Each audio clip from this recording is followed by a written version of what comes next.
বিগত আওয়ামী লীগ সরকার ও অন্তর্বর্তীকালীন সরকারের আমলে অর্থনীতি, অবকাঠামো সহ অনেক কিছুই নষ্ট ও ক্ষতি হয়েছে।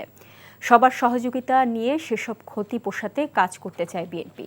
বিএনপির স্থায়ী কমিটির সদস্য Mirza Abbas diploma engineers institute ও বাংলাদেশ কৃষি ব্যাংকের আয়োজনে দুটি আলাদা ইফতার অনুষ্ঠানে কথা বলেন।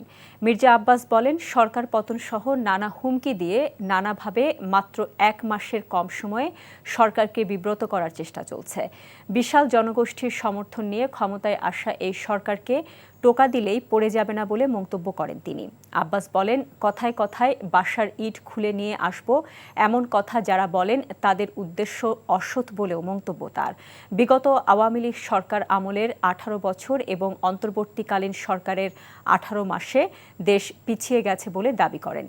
কৃষি ব্যাংকের অনুষ্ঠানে তিনি বলেন, চলমান যুদ্ধের প্রভাবে সাধারণ মানুষ ও ব্যাংক খাত চরম সংকটের মধ্যে পড়তে পারে। আমরা 1 মাস হলো মাত্র, 1 মাস হয় নাই, এখন রাস্তা ভাঙা তো তোমাদের গভর্নমেন্টের সময় হয়েছে।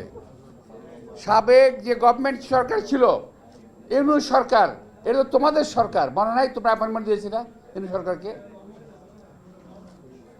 এদেরকে দেওয়া অ্যাপয়েন্টমেন্টের সরকারের সময় এই দেশের অর্থনীতি, রাস্তাঘাট, ব্যবসা বাণিজ্য সমস্ত কিছু তছনছ হয়ে গেছে।